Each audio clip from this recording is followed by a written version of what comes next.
Cunningham, who is becoming the summer it girl, the blonde bombshell, the bombastic battler. Yeah, CaitlinClark's wingwoman in the WNBA, is standing up once again for CaitlinClark. And this time it's almost ridiculous that she even has to. I mean, think about it. CaitlinClark is, of course, the face of the WNBA. Sophie Cunningham just went nuclear defending CaitlinClark, and the haters are absolutely losing their minds about it. The newest podcast queen didn't hold back when people tried to claim Caitlin isn't the face of the WNBA. Her response was brutal, direct, and has everyone talking. The meltdown from critics has been absolutely epic to watch. Do you think Sophie Cunningham was right to go this hard defending CaitlinClark, or did she cross the line? Let me know in the comments below. Whine and moan, we can't have a straight white girl. What about all the sisters and the white lesbians that came before to build the show of a league? Well, that's why it's a show of a league, because the sisters and the straight white girls and the lesbian white girls that tried to build it before them. Guess what? It didn't work. Of course, being 2025 means there are some people out there who want to argue.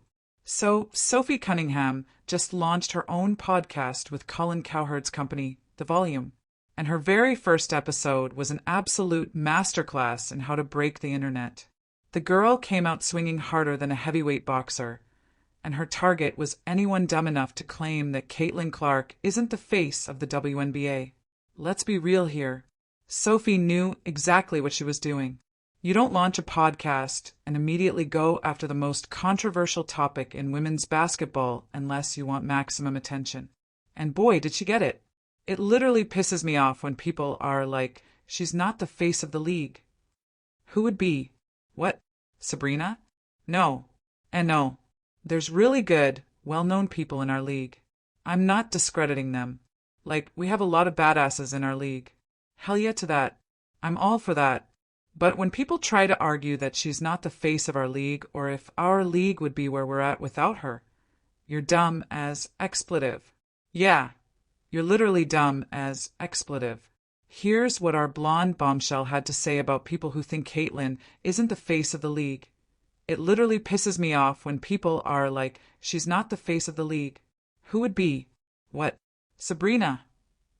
No, there's really good, well-known people in our league. I'm not discrediting them. We have a lot of badasses in our league. But when people try to argue that she's not the face of our league, or if our league would be where we're at without her, you're dumb as expletive. Now, I cleaned that up a little bit because Sophie got a bit spicy with her language, but you get the point. She basically called anyone who disagrees with her an idiot. And honestly, the math backs her up. I know the talks that Phoenix had in the locker room, like, no, we're going to prove her. We're going to show her what the W really is.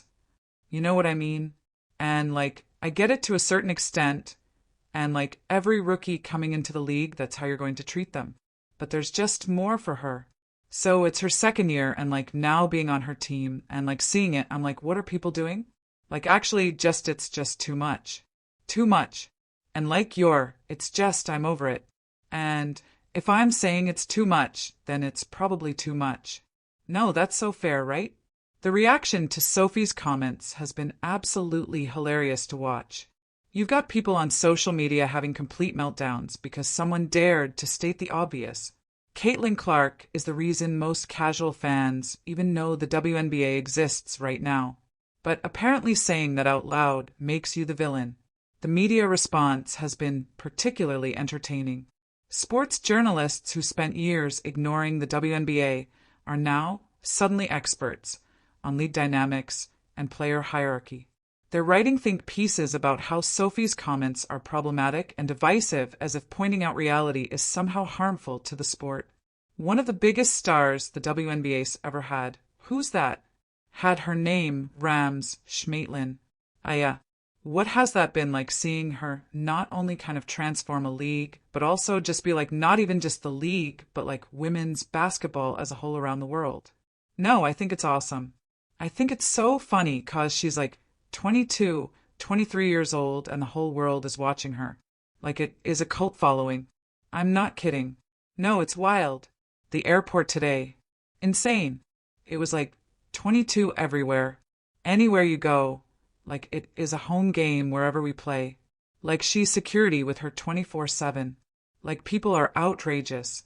Like think of the most famous person that you know or met. These same media members had no problem crowning LeBron as the face of the NBA or calling Tom Brady the face of the NFL. But when someone does the same thing for women's basketball, suddenly it's controversial. The double standard is so obvious, it's almost insulting to our intelligence.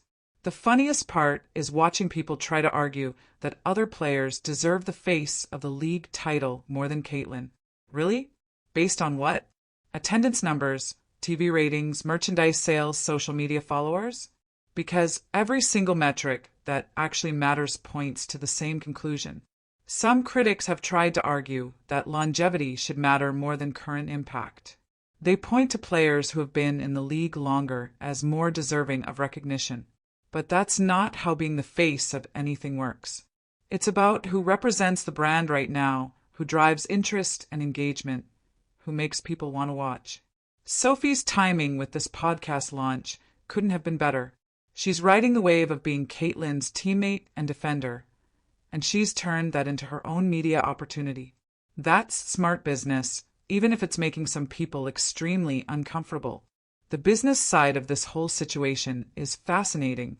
Sophie signing with Colin Cowherd's company shows she understands where the media landscape is headed. Traditional sports media is dying, and podcast platforms are where the real conversations happen. By aligning herself with Cowherd, she's positioning herself to reach the exact audience that's driving WNBA growth. What's really got people twisted is that Sophie didn't just defend Caitlin. She went after specific players by name. When she mentioned Sabrina Ionescu as someone who definitely isn't the face of the league, you could practically hear the keyboards clicking as people rushed to defend their favorite players. But here's the thing, Sophie's not wrong. Sabrina is a great player, but when's the last time a Sabrina Ionescu game broke viewership records? When's the last time people lined up for hours just to get her autograph? When's the last time her injury status was front-page news on ESPN? The answer is never. And Sophie called it out perfectly. The WNBA wasn't doing just fine before Caitlin. They were playing in front of half-empty arenas while most of America didn't even know when their season started. Now you've got games selling out and record TV ratings. But we're supposed to pretend that's a coincidence. The historical context makes Sophie's defense even more powerful. The WNBA has existed for over 25 years, and in all that time, they never had a player who could consistently draw mainstream attention the way Caitlin does. That's not an accident, and it's not something that should be minimized to protect feelings. The hate that Sophie is getting for her comments perfectly illustrates the problem with WNBA discourse right now. You can't state obvious facts without being accused of disrespecting other players or being divisive. It's like everyone has to pretend that all players are equally important to the league's success, even when the numbers clearly show otherwise. You gained, I think, 500,000 followers and such, and your jersey selling out. How cool is that for you? Yeah, it's cool. It's funny what kind of people are attracted to. I'm just trying to keep the main thing. The main thing is that's basketball trying to win games.